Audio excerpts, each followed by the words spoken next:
आप सभी को मेरा नमस्कार। आप लोग देखना चालू कर दें राघवेंद्र जी A to Z पॉइंट।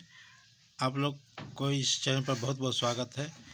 आज मैं आशा दीदियों के बारे में बताने जा रहा हूँ। ऐसा क्यों कि आशा दीदी को पूरे विश्व में नाम है। WHO ने इन्हें बहुत बड़ा पुरस्कार से सम्मानित किया गया है। स्वास्थ्य के विभाग में, स्वास्थ्य डिपार्टमेंट में इनका सबसे उम्दा कार्य के लिए विश्व ग्लोबल पुरस्कार दिया गया है। लेकिन इन्हीं के देश में, राज्य में इनका सम्मान नहीं मिल पा रहा है। इनका वेतन, राजकर्मी का दर्जा आदि कुछ भी नहीं मिल पा रहा है। इसी विषय पर मैं पूर्ण फोकस करके यह वीडियो बना रहा हूँ। आप लोग वीडियो में अंत तक बने रहें और कमेंट सेक्शन में अपना विचार भी डालें। और जो नए हैं चैनल पर लाइक कर दें, सब्सक्राइब कर दें, शेयर कर दें, ताकि सभी सूचनाएं, सभी न्यूज़ आप लोग तक जल्द से जल्द पहुंच सके। तो मैं स्टार्ट करता हूं और आप लोग पूरी इस वीडियो में गुजारिश है आपसे कि बने रहें। बहुत ही इम्पोर्टेंट सूचना आप लोगों के लिए होने वाला है। हिंदी में इसका शाब्दिक अर्थ हुआ उम्मीद, लेकिन अंग्रेजी में आशा का फुल फॉर्म हुआ एक्रेडिट सोशल हेल्थ एक्टिविस्ट। ये तो बड़ा सरकारी और भारी भरकम सा फुल फॉर्म हुआ। स्कूल के एग्जाम में जब फुल फॉर्म वाले सवाल पूछे जाते थे तब ऐसा जवाब लिखना होता था, पर ये स्कूल का एग्जाम तो है नहीं, ये तो ऑर्डिनरी का डेली शो म्याऊ है।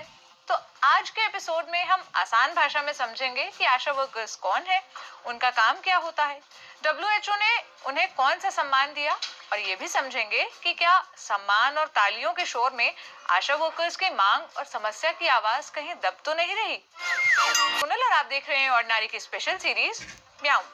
WHO वर्ल्ड हेल्थ ऑर्गेनाइजेशन ने भारत की 10 लाख आशा वर्कर्स को ग्लोबल हेल्थ लीडर्स अवार्ड से सम्मानित किया। आशा वर्कर्स को ये अवार्ड कोरोना महामारी के दौरान हेल्थ सर्विस को घर घर तक पहुंचाने के लिए मिला। कोविड काल में आशा वर्कर्स ने फ्रंटलाइन वॉरियर्स का काम किया, घर घर जाकर कोविड मरीजों का पता लगाने और प्राइमरी केयर देने का भी काम किया। इस खबर को शेयर करते हुए पीएम मोदी ने लिखा, इस बात की बेहद खुशी है कि WHO ने ग्लोबल हेल्थ लीडर्स अवार्ड देकर आशा वर्कर्स को सम्मानित किया। सभी आशा कार्यकर्ताओं को इसके लिए बहुत बधाई। एक स्वस्थ भारत सुनिश्चित करने में आशा वर्कर्स सबसे आगे हैं। उनका समर्पण और संकल्प काबिल तारीफ है। सभी आशा वर्कर्स अभी तो समझ गए हों कि आशा वर्कर्स कौन है और उनका क्या काम है, और जो इनसे संबंधित लोग हैं, जो भी नागरिक हैं, सभी जान गए हो कि आशा वर्कर्स कौन है, उनका फुल फॉर्म क्या होता है। आगे सुनिए। क्या है आशा वर्कर? यानी गांव की हेल्थ वॉरियर। ये पद केंद्र सरकार के अधीन होता है। राष्ट्रीय स्वास्थ्य मिशन NHM के अंतर्गत आशा वर्कर की नियुक्ति गांव के स्तर पर होती है। NHM लोगों की सेहत से जुड़ी तमाम जानकारियां और योजनाएं बनाता है। इन बेसिक जानकारियों को गांव के घर घर तक पहुंचाने और सरकारी स्वास्थ्य योजनाओं का लाभ उन्हें दिलवाने का काम होता है आशा कार्यकर्ताओं का। यह होती है मैसेंजर, गांव वालों और सरकार के स्वास्थ्य मिशन के बीच। सिर्फ मैसेंजर ही नहीं, प्राइमरी हेल्थ केयर वर्कर भी कह सकते हैं। ये मुख्य रूप से महिलाओं और बच्चों के स्वास्थ्य को लेकर काम करती है। पूरे गांव में कौन महिला प्रेग्नेंट है, किनके घर में छोटा बच्चा है, इसकी पूरी जानकारी आशा वर्कर्स रखती हैं। ये उन्हें प्रेगनेंसी, पीरियड, टीकाकरण, ब्रेस्ट फीडिंग से जुड़ी जानकारियां देती है। जरूरत पड़ने पर गांव के लोगों को अपने साथ अस्पताल भी लेकर जाती है। एक तरह से इन्हें गांव की फर्स्ट एड पर्सन कहा जा सकता है। आशा वर्कर बनने के लिए जिला स्तर पर 18 महीने की ट्रेनिंग दी जाती है। आशा वर्कर्स के ऊपर होती है ANM, फुल फॉर्म हुआ ऑक्सिलरी नर्स मिडवाइफ। ये आशा वर्कर्स की। तो अभी आप लोग जान गए कि आशा वर्कर्स कौन है, क्या काम करती हैं, और इनका कार्य क्षेत्र क्या है, और इनके समाज के प्रति, जनता के प्रति क्या जवाबदेही है, और सरकार के प्रति क्या जवाबदेही है। इनका सरकार और जनता के बीच जो मैसेंजर का काम करती हैं, यह भी आप लोग जान गए। अब आगे इनके ऊपर कौन है, इसे भी जानेंगे। तो इनके ऊपर NM है। जानते हैं NM दीदी और आशा दीदी में क्या सामंजस्य है। आशा वर्कर्स की सुपरवाइजर के तौर पर काम करती है। ANM की गाइडलाइंस के मुताबिक आशा वर्कर आंगनबाड़ी केंद्रों की व्यवस्था दुरुस्त कराती हैं। आशा वर्कर्स की कहाँ जरूरत है, ये ANM ही तय करती है। आशा वर्कर्स की हर साल 1.5 साल में छोटी छोटी ट्रेनिंग कराना, उनके भत्ते, तनख्वाह वगैरह का ध्यान रखना। आशा वर्कर्स के वेतन और उनकी स्थिति को लेकर लोकसभा में सवाल पूछा गया था। 1 अप्रैल 2022 को केंद्रीय स्वास्थ्य एवं परिवार कल्याण राज्य मंत्री डॉक्टर भारती प्रवीण पवार ने इसका जवाब दिया। सरकार के जवाब से जो भी निकला उसका सार बता देते हैं। डिटेल में जानना हो तो केंद्र की वेबसाइट पर जा बताया। वित्तीय वर्ष 2018-19 में कैबिनेट ने आशा वर्कर्स का वेतन 1,000 से बढ़ाकर 2,000 रुपए प्रति महीने करने के प्रस्ताव को मंजूरी दी। 10 साल के बाद काम छोड़ने वाली आशा वर्कर्स के लिए 20,000 रुपए का इनाम की व्यवस्था की गई। इसके अलावा अलग अलग योजनाओं के तहत आशा वर्कर्स की मौत या दुर्घटना की स्थिति में भी बीमा दिया जाने लगा। सरकार से मिली जानकारी के मुताबिक आंध्र प्रदेश आशा वर्कर्स को इंसेंटिव यानी कि प्रोत्साहन राशि देने के मामले में नंबर 1 पर है। वहाँ सारी स्कीम्स मिलाकर आशा वर्कर्स को महीने के 10,000 रुपए तक। अब तो ये आप जान गए कि एएनएम और आशा दीदी के बीच में क्या सामंजस्य है और दोनों एक दूसरे के प्रति की जवाबदेही क्या है और इनका क्या कार्य है। अब आगे देखते हैं कि सरकार ने आशा बहनों के लिए क्या क्या सुविधाएं प्रदान की हैं और इन्हें किस तरह से सुविधा मिलती है और किस राज्य में कहाँ पर इनका कितना वेतनमान है, इसे जानते हैं। ओडिशा अप्रैल 2018 से हर महीने स्टेट फंड से 1,000 रुपए प्रति महीना दे रहा है। उत्तर प्रदेश सरकार ने मार्च 2019 से आशा वर्कर्स को 750 रुपए प्रति महीने इंसेंटिव के तौर पर देने का डिसीजन लिया था। ऐसे ही अलग अलग राज्य अपने हिसाब से आशा वर्कर्स को भुगतान करते हैं। आशा वर्कर्स को मिलने वाले अधिकांश पैसा प्रोत्साहन राशि के तौर पर मिलता है। यह इस बात पर निर्भर करता है कि वे किस राज्य में हैं और कितना काम कर रही हैं। आशा वर्कर्स की स्थिति को, उनकी मांगों को, उनकी समस्याओं को और बेहतर तरीके से समझने के लिए मैंने ऑल इंडिया आशा कार्यकर्ता संघ की अध्यक्ष शशि यादव से बात की। तो अभी आप लोगों ने देखा ना किस राज्य में कितना प्रोत्साहन राशि, कितना वेतनमान, कितना सुविधाएं आशाओं को मिल रही है।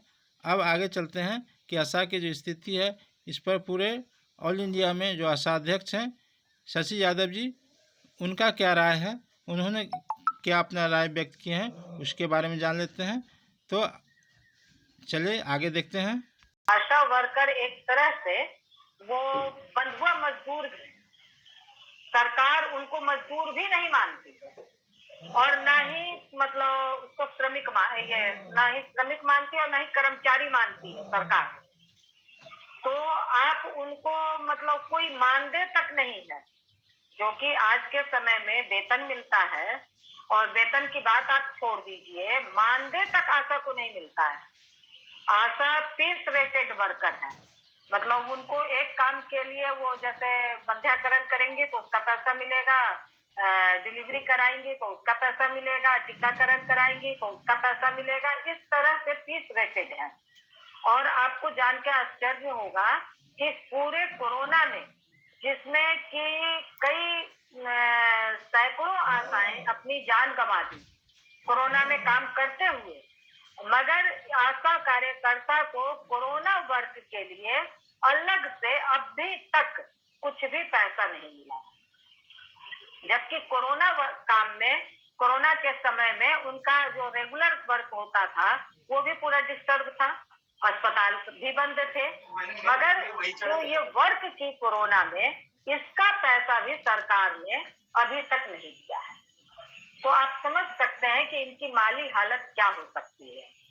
ये पूरे देश की यही हालत है। आप उत्तर प्रदेश में देख लीजिए, उत्तर प्रदेश में तो और भी बदतर हालत है। योगी जी जितना भी बात कर लें, मगर बहुत ही बदतर स्थिति है। वहां काम किया हुआ 6-6 माह का पैसा अभी तक आशा वर्कर को नहीं मिला है। आप सोच लीजिए कि क्या हालात होगी उनके घर परिवार की। आप दिल्ली की बात कर लीजिए, जो राजधानी है दिल्ली, वहां कई आशा कार्यकर्ता कोरोना में मौत के मुंह में समा गई। उनको जबकि दिल्ली सरकार ने भी घोषणा किया था कि जो काम करते हुए मरेंगे तो उनको अलग से हम 1 करोड़ रुपया देंगे, मगर अभी तक उनको कोई कंपनसेशन नहीं मिला। किसी तरह का कोई भी उनको बीमा नहीं मिला। केंद्र सरकार ने कहा था हम 50 लाख देंगे, दिल्ली सरकार ने कहा था कि हम 1 करोड़ देंगे, मगर आज के डेट तक मतलब दिल्ली में तो किसी को नहीं मिला। पूरे बिहार में ये आंकड़ा दिखा देते हैं कि 1, 2, 4, 5 आशा को मिला है, मगर हम लोगों की जानकारी में अभी तक किसी भी आशा को 50 लाख रुपया जो केंद्र सरकार ने घोषणा की थी नहीं मिला है, क्योंकि इसमें इतना ये लोग पेट फंसाए हैं। इतना रिकमेंड करना होता है कि उतना आशा कार्यकर्ता इनके कानून को पूरा ही नहीं कर पाते हैं, इनका पेपर वर्क कर ही नहीं पाते। अब हम शशि यादव की जुबानी जान लेते हैं कि आशा लोगों का मांग क्या है। देखिए, पहला तो मांग हम लोग कर रहे हैं कि आशा कार्यकर्ता को श्रमिक या कर्मचारी आप इसको घोषित कीजिए। दूसरी बात है कि आप हम लोगों ने दूसरा मांग किया है कि इन्हें सरकारी कर्मचारी आप घोषित करें। हेल्थ विभाग का चतुर्थ वर्गीय कर्मचारी ही आप घोषित करें, क्योंकि ये हेल्थ की रीढ़ है, सारे लोग स्वीकारते हैं। तो आप उनको हेल्थ विभाग का चतुर्थ वर्गीय कर्मचारी ही आप उनको घोषित करें। ये और उसके बाद है कि आप जो सरकार ने तय किया है अपने श्रमिकों के लिए, अपने कर्मचारियों के लिए आपने तय किया है न्यूनतम मजदूरी, जो आज के डेट में 26,000 होता है।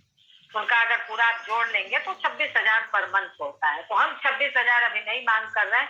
हमने कहा कि आप 21,000 रुपया ही आशा को पर मंथ आती है तय कर। आप जो फीस रेटेड है वो फीस रेटेड नहीं, आप एक मुश्त आप उनको तय कर दीजिए कि वो उनको उतना वेतन पर मंथ उतना मिल जाए। इसके बाद है कि आशा कार्यकर्ता को जो पूरे ऑल ओवर इंडिया में अलग अलग ड्रेस है, मगर आप समझ सकते हैं ड्रेस का पैसा उन लोगों को 1,000 रुपया साल में मिलता है। 1,000 में कौन सा ड्रेस होगा जो वो साल भर पहनेंगे। तो ड्रेस मतलब एक ड्रेस आशा कार्यकर्ता का ये हो जो उनको मतलब कम से कम ड्रेस का 5,000 रुपया सरकार दे, जो वो साल भर का ड्रेस वो अपना बनवा सके, जो तय करे सरकार। अलग अलग राज्यों में अलग अलग ड्रेस तय है। इसके बाद है कि आशा कार्यकर्ता को सम्मान कम से कम, क्योंकि ये एक कमेटी बने जहां आशा कार्यकर्ता के ऊपर अगर किसी तरह का महिला उत्पीड़न की घटना होती है, क्योंकि बहुत सारे जगह से हम लोगों को शिकायत मिलती है, रात में उनको ड्यूटी करना पड़ता है, क्योंकि लेबर पेन कब होगा आप कह नहीं सकते, तो रात भर उनको बाहर बैठना पड़ता है। और ये स्थिति है कि हम लोगों ने लड़कर बहुत लड़ाई लड़ा, तब किसी पीएससी में एक कमरा आशा के लिए अलॉट किया गया। तो ऑल ओवर पीएससी में आशा कार्यकर्ता को एक कमरा with latrine, bathroom, bed, total सुविधा के साथ, मच्छरदानी, बेड, बिछौना, ओढ़ना के साथ एक कमरा आशा कार्यकर्ता को अलॉट। तो आज के वीडियो में इतना है। आप लोग को वीडियो अच्छा लगा होगा तो एक लाइक, सब्सक्राइब, शेयर ज़रूर कर देंगे। इन्हीं बातों के साथ मैं आप लोगों से अगली वीडियो तक के लिए विदा चाहता हूँ। नमस्कार, धन्यवाद बहनों।